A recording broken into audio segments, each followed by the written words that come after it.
When I started this, I knew nothing about oysters. Hadn't even eaten an oyster. Don't know if I want that on camera, but that's okay. Good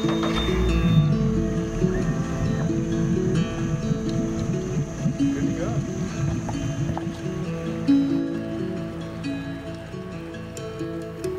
What drew me to oyster farming was the ability to be on the water every day. And what I found, the more and more information that I get about these creatures, the more and more I fall in love with them. Crystal Coast Oysters is a cultured oyster farm located in the Newport River, right on the ICW between Beaufort and Morehead. Our job is moving rocks, is what a lot of other oyster farmers say. It's basically just moving rocks from point A to point B and then trying to get them on the plate. We try and get our oysters to the restaurants as soon as possible. We can pull them out that day and have them at that restaurant, and that's, you know, pretty hard to beat. The passion that Kyle has in himself about oysters is contagious. I've always loved seafood. I try and use as many local, if not extremely local, a bunch of North Carolina-based products as I can.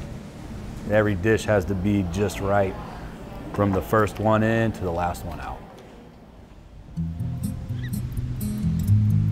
Carteret County is a very small county, but we're very proud and we like to support our own, knowing that there are that many great farmers out there that are putting their heart and souls into what they're doing is just my way to give back. And just for the sake of the freshest quality ingredients right there, it speaks for itself. Walking in small Greek, small honey mustard. When I was working at Catch 109, the sister restaurant to Table 9, I was exploring all avenues of local oyster farmers. And Kyle came up the first day I called him, huge smile on his face.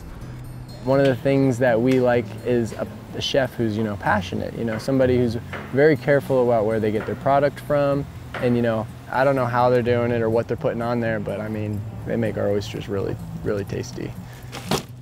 I could call him today and say, hey, I need a bag of oysters. He'd be like, all right, cool, I was just on the water this morning, I'll bring them right over. So I know they're a couple hours old, if that. His oystering and my cooking, it's a perfect harmony. We'll go to Catch or to Table 9 and we'll sit there and I'll just watch oysters come out. And it's just like the most satisfying thing ever. You're sitting there and your oysters are just getting eaten all around you. But oyster farming is not just about food for me. It's the oyster. Having them out in the water creates ecosystems, filters water. It's a carbon trap.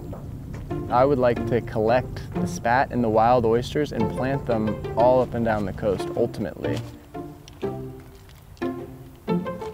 Around here, you know, it's a lot of seasonal work, but this oyster farming is year-round.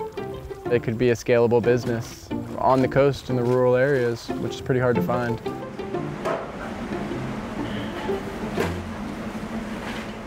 The more and more I talk to Kyle, the more I'd pick his brain. Like every time he'd deliver, I'd ask him what he did this day or what was he doing that day.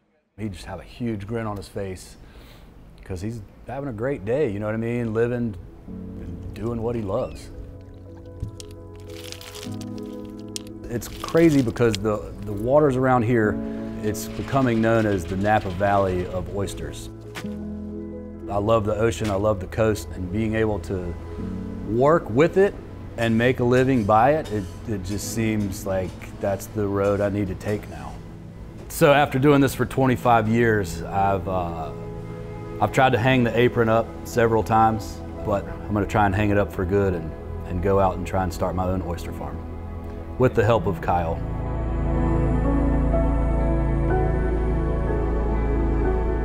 It's awesome to watch the passion that he has for oysters. It shines for sure.